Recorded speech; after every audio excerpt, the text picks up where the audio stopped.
Hey guys, today I'm just going to talk about sleep and why it's so important. So, sleep is nature's way of basically allowing our bodies to recover physically and our minds to recover as well mentally. It's also a great tool to help us improve our skills because there is some different stages of sleep that are going to help you take your short term memory and make it long term memory and store that away.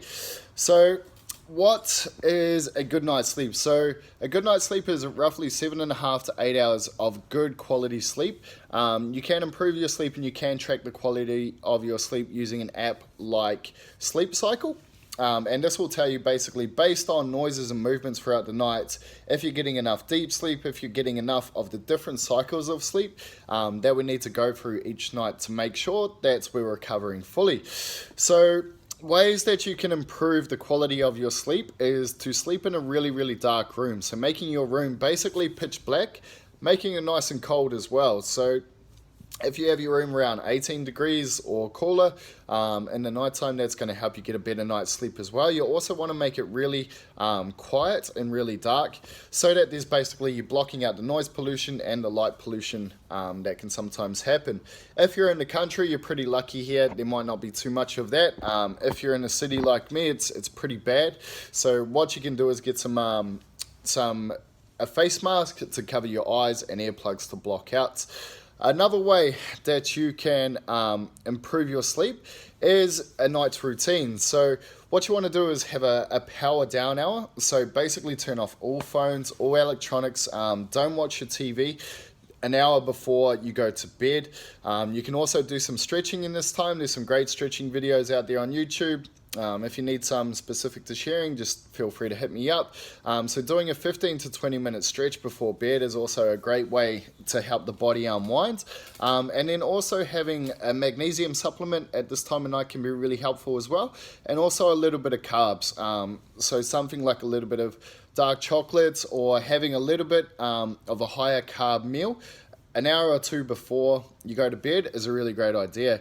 One of the things that is going to directly impact your sleep is alcohol. So alcohol negatively affects your REM sleep, and REM sleep is really important because basically what it is the storage system for our short-term memory, and basically taking our short-term memories and making them long-term and putting them in our storage cabinet.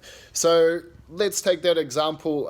If you're trying to learn a new skill, if you're trying to improve your sharing, and throughout the day you've been working on that really hard, and you're putting in the time to adjust your pattern, adjust your flow, one of the best ways that you can make sure you learn that skill quicker is to get a good amount of REM sleep. And REM sleep is the last stage, the last third of our night's sleep. So if you're finding that you're not getting enough, if you're not learning new skills fast enough or your memory's a bit crap, it probably means you're missing out on that last third of your night's sleep, and that's why you're reducing your ability to use the storage cabinet that's up in your head to learn new skills. So that's a really great way to improve. So one thing with alcohol is that it absolutely reduces your opportunity to get more REM sleep. So it's something that basically will cut it down quite a lot. So what alcohol does is it produces a rebound effect after it wears off. So what this does is you might fall into a deep sleep. So anyone that knows I've had a few too many beers, you're probably in a real deep sleep. But once it wears off, it'll actually wake you back up into a lighter sleep. So that's what we don't want. We don't want that rebound effect that alcohol gives you, because that's going to wake you up during the second half of the night, and that's going to interfere with that last third of that REM sleep, and that's going to help slow down your ability to develop new skills and basically learn new stuff all the time. So a way that you can cut this out is have an alcohol cutoff time. So if you do, obviously, if you want to improve your performance and be at absolute best, keeping alcohol to an absolute minimum is going to make a huge difference.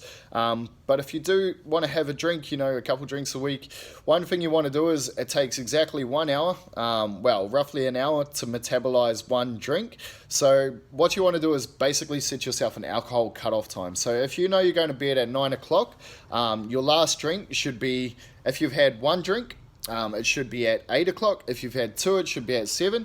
And if you're having any more than 3, you're probably going to run into some negative side effects with that. And you have to have your last drink at 3 o'clock.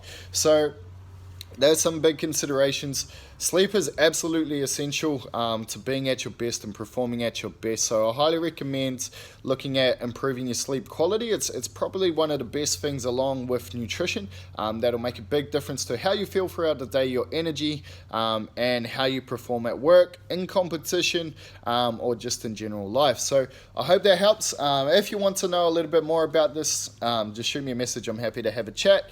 And yeah, I hope that helps. Sweet guys.